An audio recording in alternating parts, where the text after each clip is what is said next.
Avis vascular centre మన దేశంలోనే the best varicose vein hospital.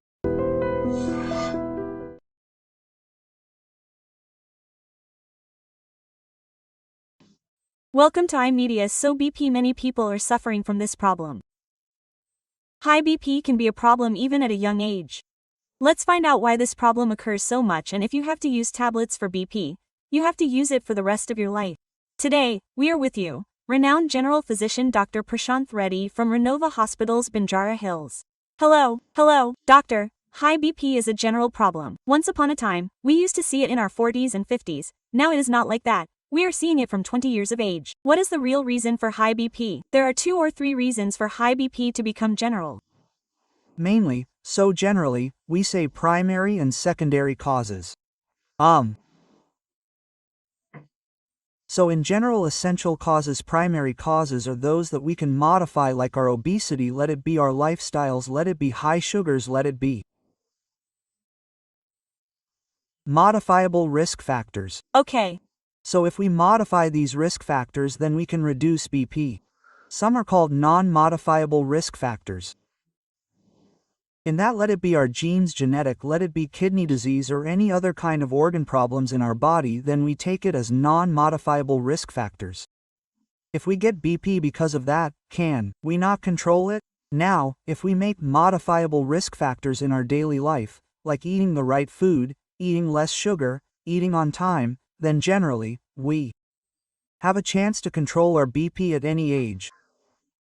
However, those that are caused by our genetic factors or any organ disease can be reduced by using related medicines. Okay, now we call them modifiable risk factors. So we can completely reduce the BP caused by that. Can we also stop taking tablets? Most of the times, now, if we take young people in general, we are seeing high BP even in people of 30 to 35 years. The main reason for that is our lifestyle. Means eating more fat food without high carbohydrates. Not doing real exercise, eating high salt food like this. So if we cut down all these, 90% of the people in S100 can definitely be without tablets. Okay, doctor, so this is due to some kidney issues or other organ damage or genetics.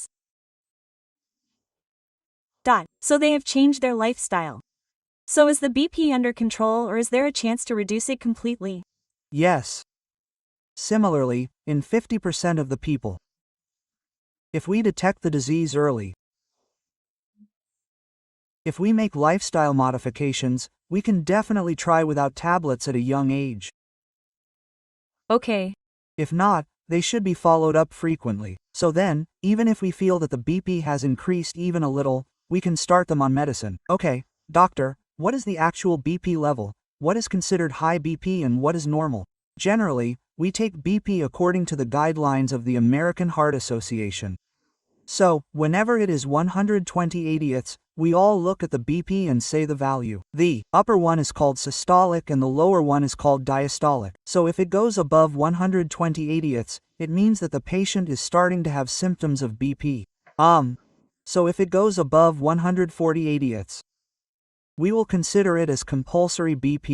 In between, those who are between 120 and 130 and between 130 and 140 are considered as stage 1 and stage 2, and we will tell them to make these lifestyle modifications as the main thing, and you don't need tablets. Okay, we will tell those who are more than 140/80ths to start using tablets. Okay, for some people, only diastolic is high, right? Doctor, does that mean it is dangerous? Or does diastolic generally increase when there is some problem inside us? Mainly, if not in kidney diseases, then in people with thyroid, in people with obesity, or sleeping disorders, such as sleep apnea. In such people, we generally see diastolic BP also increasing. Okay. And yes, it's more dangerous than this. Systolic BP is high, so compulsory medicine should be used for that. Okay, when diastolic is high or diastolic is more than 90, we definitely advise first medicine, along with those lifestyle modifications. Okay, if we think it will decrease, then we will slowly discontinue the medicine.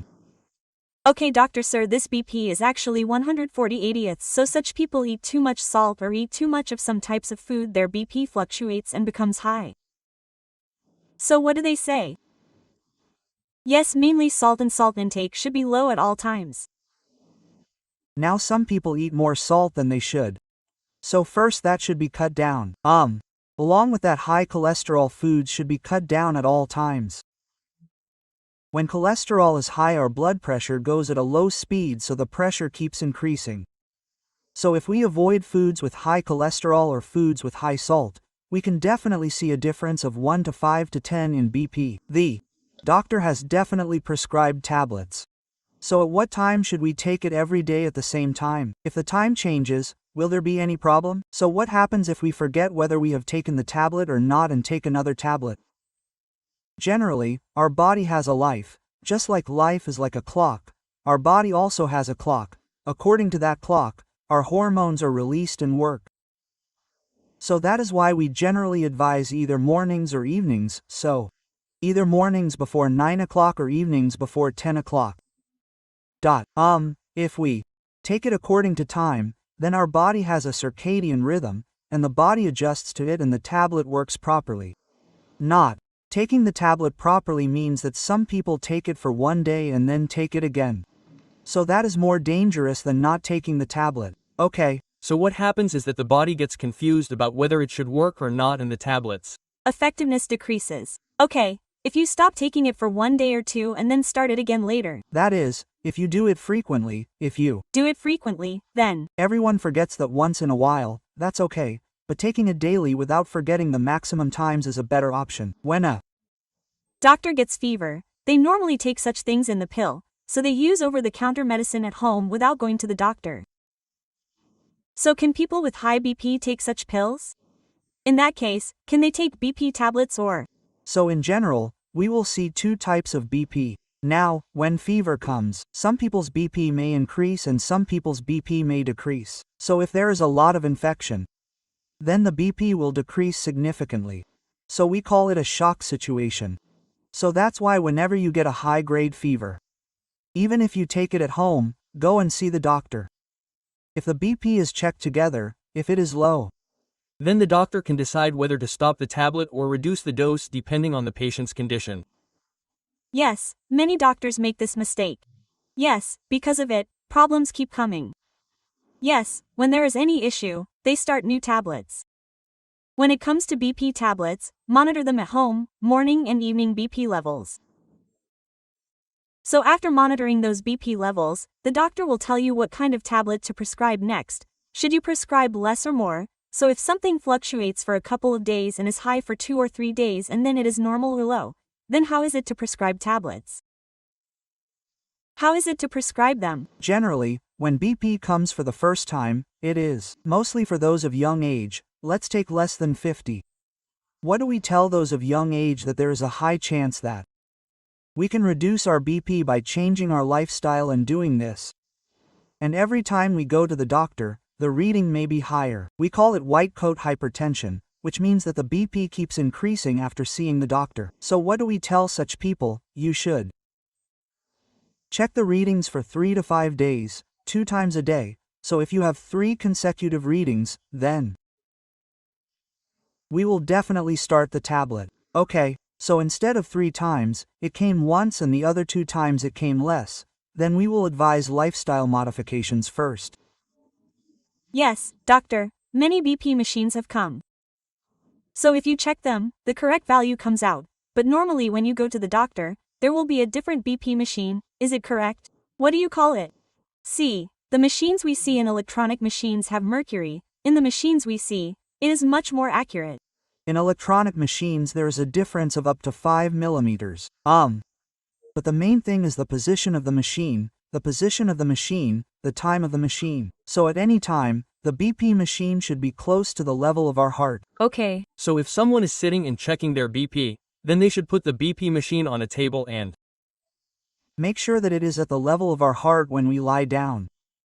So if you check it like that, 90% of the times the readings will come correct. And as you said, there is a difference of up to 5 millimeters between this and the electronic machines that we have checked at home. And even if you check it in both hands, there will be a difference of 5 to 10 millimeters of Hg at the same time. Yes, of course, the doctor will tell you something, But when this BP comes, we want to take precautions. Many people have also gone for follow-ups and have been using the same medicines for years. So, isn't using it like that dangerous, doctor? The most important thing is follow-up. That's why we discontinue some tablets in certain conditions.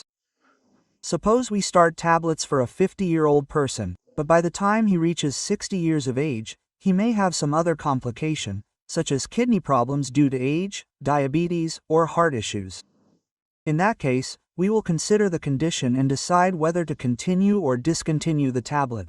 So, even if frequent follow-ups are not possible, at least once every 3 to 4 months, go to the doctor and see what tablets you are using and get your kidney checked frequently.